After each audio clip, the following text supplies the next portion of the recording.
आप सभी को प्यार भरा नमस्कार। अब तक आपने सुना जमींदार साहब के बड़े पुत्र श्री लक्ष्मी नारायण शर्मा जी अपने मित्र और कुछ सहायकों सहित सुंदर सजीली बग्घी में बैठकर अपनी धर्मपत्नी रामबेटी जी को लेवाने बादामबास गांव की ओर चल दिए। अब आगे।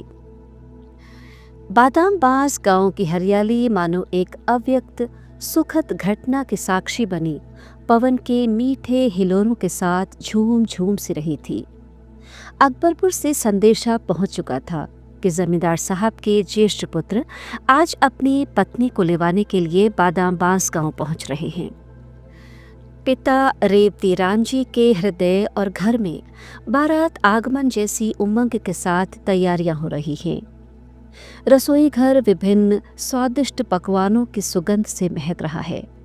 घर से उठ रही सुवासित गुग्गल धूप की सुगंध से वातावरण महक रहा है।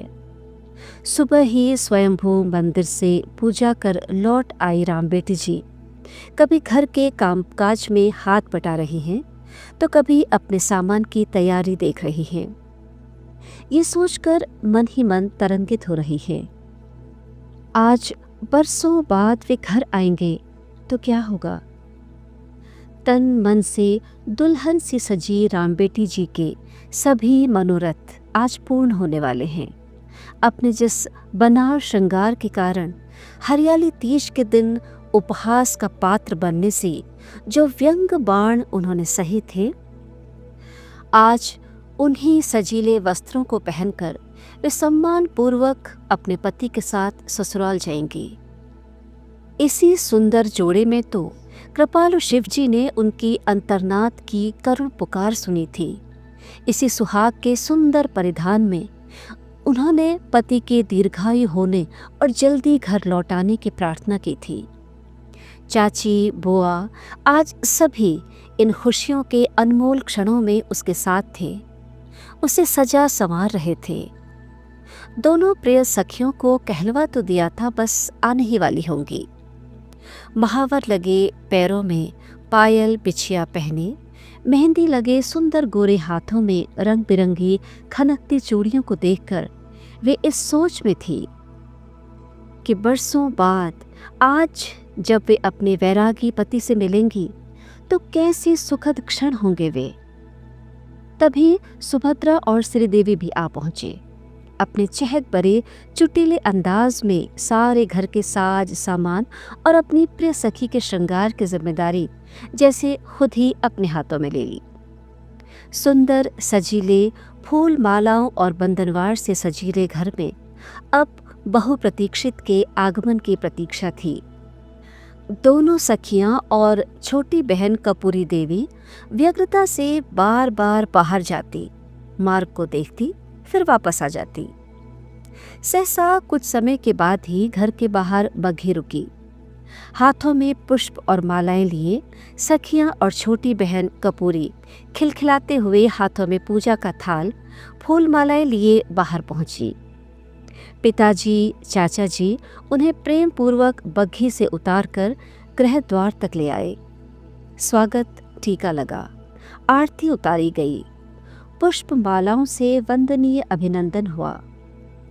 सबको नम्रता से प्रेम पूर्वक चरण स्पर्श, वंदन, अभिनंदन यथा योग्य अभिवादन कर वे मित्र और सेवकों सहित घर के अंदर पहुंचकर अपने स्थान पर बैठ गए। उनके आगमन की खुशी में भाव शब्दों से नहीं वरन रोम रोम से प्रस्फुटित हो रहे थे। अंदर दरवाजे की ओट से छिपकर रामबेटी जी ने 10 वर्षों के बाद जब अपने पति की एक झलक देखी तो आश्चर्यजनक खुशी से चौंक कर लजा गई। सोचने लगी, ये तो जमींदारों की आन बान शान में राजकुमार से लग रहे हैं। मिठाइयों और उपहारों का आदान प्रदान हुआ। मीठी, रसीली, सम्मानजनक, भावपूर्ण बातों के साथ साथ सभी ने प्रेम पूर्वक स्वादिष्ट व्यंजनों का आनंद लिया। रामबेटी जी अभी तक सामने आकर नहीं मिली थी। आते जाते छिपकर कभी दरवाजे खिड़की की ओर से धीरे से झांककर मुग्ध हो जाती। विदाई की वो घड़ी भी आ गई जिसके लिए प्रतिपल स्वयं को न्योछावर करती राम बेटी ने अपना सर्वस्व समर्पित कर दिया था। घर के इस बड़े कक्ष में जमाता श्री लक्ष्मी नारायण शर्मा जी अपने मित्र के साथ प्रतीक्षारत थे। माँ और सखियों के साथ दुल्हन सी सजी हुई राम बेटी जी सकुचाकर खड़ी हो गई। माँ ने पुत्री को दामाजी के पास बैठाकर टीका लगाया। माता पिता ने सिर पर हाथ रखा और सुखी और समृद्ध जीवन के लिए हार्दिक आशीर्वाद दिए। बरसों बाद अपनी अपनी तपस्थली में साधनारत इन पावन आत्माओं के मिलन की इस घड़ी में निश्चित रूप से देवताओं ने भी सुखपूर्वक अदृश्य रूप से आशीर्वाद बरसाए होंगे। विरह और मिलन के इस अव्यक्त भावपूर्ण संयोग में भी सभी की मनोदशा कुछ कही नहीं जाती थी। सबसे विदा लेकर सुखपूर्वक जमींदार साहब के सुपुत्र श्री लक्ष्मी नारायण शर्मा जी अपनी विवाहिता सहधर्मिणी राम बेटी जी को लेकर हवेली की ओर रवाना हो गए। माता पिता और परिवारीजन इस मधुर बेला में इस विदाई को दूर दूर तक निहारते रहे। कच्चे रास्तों से होती हुई बग्घी दूर तक निकल चुकी थी। माँ की आंखों के आंसू आज जैसे अमृतमय होकर मन की धरा को सुखपूर्वक सींच रहे थे। उधर अकबरपुर हवेली में स्वागतार्थ कितने ही व्याकुल उत्सुक नयन आज इस विवाहित युगल को वर्षों बाद एक साथ देखने के लिए प्रतीक्षारत थे। हवेली की साज सज्जा में फूलों के वंदनवार और सुंदर पुष्पों से विशेष तैयारियां की गई थी। सुसज्जित मार्ग की शोभा देखते ही बनती थी। अतिथि, परिजन, शुभचिंतक, ग्रामीण जन और सेवकगण अपने अपने हाथों में पुष्प लिए ऐसे पल पल राह देख रहे थे जैसे बस बहू अब आने ही वाली हो। संध्या होने से पहले जमींदार साहब के ज्येष्ठ पुत्र लक्ष्मी नारायण शर्मा जी अपनी धर्मपत्नी सहित बग्घी में बाहर आकर रुक गए। पिता और मौसी माँ ने प्रेम पूर्वक उन्हें बग्घी से उतारा। दोनों ने झुककर सभी ज्येष्ठ जनों को प्रणाम किया।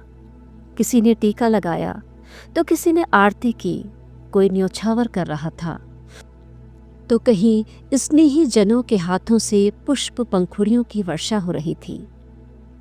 इस अलौकिक दृश्य को आंखों में सजाए लोग बार बार प्रभु को धन्यवाद दे रहे थे। कुछ लोग आंखों में आंसू भरकर दूर से ही आशीर्वाद देखकर भावुक हो रहे थे। सुंदर युगल जोड़ी ने हवेली के अंदर प्रवेश किया।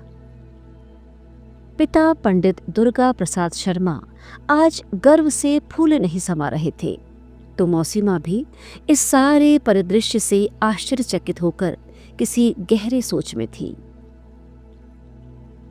सोच में गहराया हुआ समाज का एक विशेष तबका भी था जिन्हें सपनों में भी ये विश्वास नहीं था कि जमींदार साहब के बड़े पुत्र वर्षों बाद लौटकर घर वापस आ जाएंगे। उम्मीद तो छोड़ो, उन्होंने तो कुछ ऐसी रणनीति भी सोच डाली थी कि अगर जमींदार साहब ना रहे तो किस तरह उनकी ज़मीन जायदाद पर धीरे धीरे कब्जा किया जाएगा। अचानक सुंदर कुंवर जैसे वेश में सजे धजे सवरे सलोने रूप को देखकर उनके मंसूबों पर जैसे तुषारपात हो गया था। पर बाहर से क्या कहते, आखिर कह भी क्या सकते थे। जितनी बार जमींदार साहब से मिलते उतनी ही बार हंसते मुस्कुराते बधाइयाँ देते अपना सा मुंह लिए रह जाते। पर अंतर्मन में उन्हें कुछ ऐसा लग रहा था जैसे उनके स्वप्निल संसार में सेंध लगाने कोई आ गया हो। उनका हृदय मन ही मन अनेकों दुर्भावनाएं सोचता रहता। पर जमींदार साहब के जीवन में तो जैसे वसंत का आगमन हो चुका था। कहाँ कुछ दिनों पहले शांत क्लांत चेहरा और कहाँ आनंद से भरा ये नव पल्लवित तरुणाई लिए मुखमंडल। जमींदार साहब तो इतने खुश हैं कि उनके चेहरे की रंगत ही बदल गई है। दुनिया के व्यथित हृदयों के अंतर्मन की पीड़ा को स्वयं ही समझ जाने वाले अंतर्यामी युवा योगी सिद्ध पुरुष लक्ष्मी नारायण शर्मा जी क्या अपने पत्नी के हृदय की अंतर्दशा को समझ नहीं सकते थे? पवित्र दैदीप्यमान साधना के पावन प्रकाश से आलोकित सुंदर शांत स्वरूप को देखकर अश्रुपूरित छलकते नयनों से उनकी अंतर्दशा समझकर उन्होंने बिन पूछे बिन मांगे ही पत्नी को गृहस्थ आश्रम निभाने का वचन दे दिया। साधना के उच्च आयामों के शीर्ष पर जी रहे उच्च कोटि के शक्ति संपन्न योगी होते हुए भी अत्यंत साधारण रूप में गृहस्थी के पथ पर साथ साथ चलने का पावन संकल्प देकर उन्होंने उन्हें सदा के लिए निर्भय कर दिया।